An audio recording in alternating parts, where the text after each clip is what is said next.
1쿼터 이재도 선수가 먼저 공을 잡고 출발하고 있습니다. 캔바오. 짧게 빠르게 빼줍니다. 외국인 선수 둘이 달라지면서 You mentioned earlier yung NBA. More details on that. Kailan alis mo? Anong preparations mo?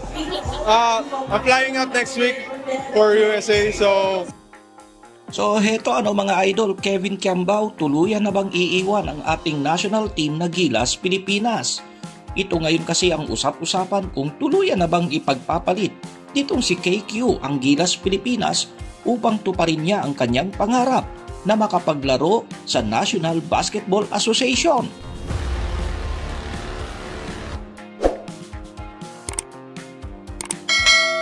Kamakailan kasi ay lantarang inamin nitong si KQ sa kanyang mga naging interview na desidido siyang magpunta sa US upang gawin ang unang hakbang niya patungo sa kanyang pangarap na maging isang ganap na NBA player.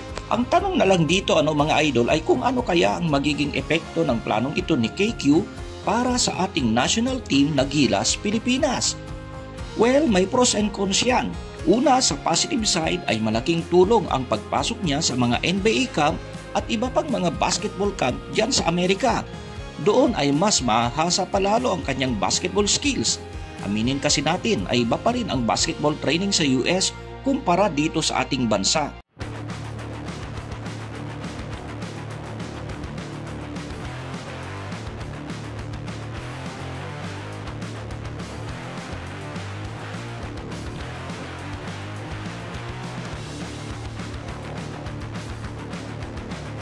So sa bagay na yan ay makakatulong ang pag-evolve nitong si KQ para sa ating Gilas Pilipinas.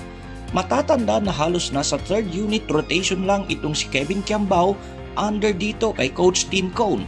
Actually sa bagay na yan ay marami ang nagtataka, para sa iba ay magaling naman itong si KQ.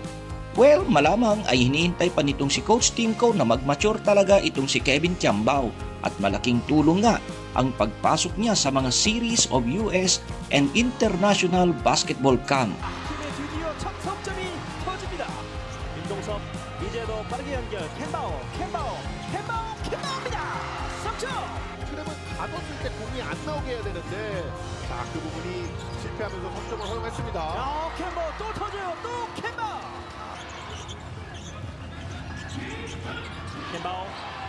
길게 던지는데 와, 럭키입니다. Sa negative side naman baka makaapekto sa ating national team itong kanyang pangarap na magpa-draft dyan sa NBA. Living witness kasi ang lahat sa landas na tinahak noon nitong si Kai Sotto kung saan napakadaming opportunities ang isinakripisyo nitong si Kai sa ngalan ng NBA. At isa na nga rito dati ang hindi niya paglalaro ng makailang beses para sa ating national team. You mentioned earlier yung NBA. More details on that. Kailan alis mo? Anong preparations mo? I'm flying out next week for USA, hopefully training muna and then Sino ba makakasama mo sa training? ako lang magpupunta doon, so hopefully good things will happen. Hopefully. Positive ka? Yeah, super, kasi all 4 game naman nothing to lose ako. So if ever wala akong makuha opportunity, balik ako sa Korea. Are you targeting the summer spot? No one knows, hindi ko alam kung anong future nakahanda sa akin. Basta ako, right now I'm prepping as hard as I can. Ano may nagpaparamdam na sa'yo ngayon? Or Wala na. Talagang Sabi mo sa naging season mo sa Korea? Bitin. 23 games lang inilaro ko, and then I'm very excited na meron akong full off season. If ever Gilas, are you open pa rin Always open sa Gilas. Never ko ipagpapalit yung Gilas kahit anong team. So I'm very thankful na may opportunity ako to play sa Gilas every time. So pag nagtuloy-tuloy ang mga planong ito nitong si KQ, ay tanggapin na lang siguro muna natin ang mga Gilas fans na pansamantala talagang mawawala ito sa ating national team.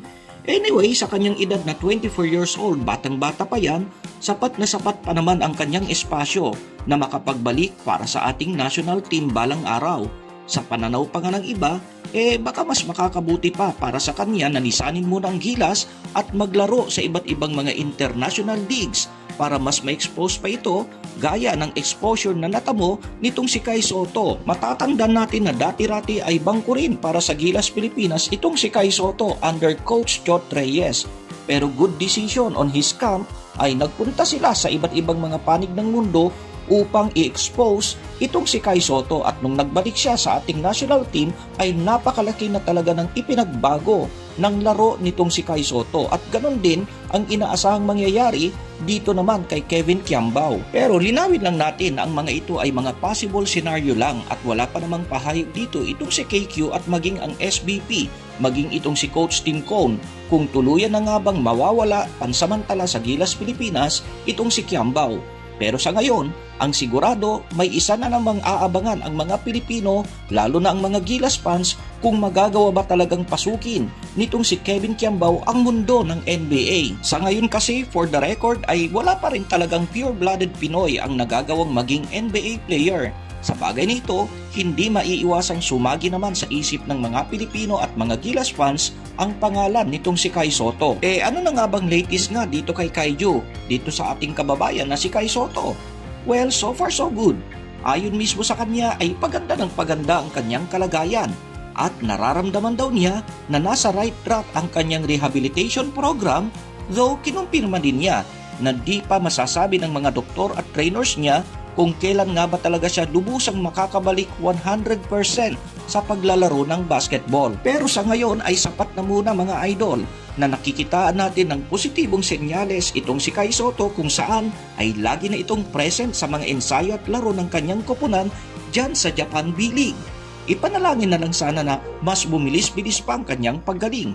Sa ngayon ay tanggap ng itong si CTC na malabo na siyang makapaglaro sa paparating na FIBA Asian Qualifier sa paparating na Agosto. Pero optimistic itong American coach na ito, itong si Coach Tim Cone, na baka makahabol sa paparating na FIBA World Cup Qualifier itong si Kaiju. Para naman sa mga nag-aabang kung anong ganap sa loob ng ating national team na Gilas Pilipinas.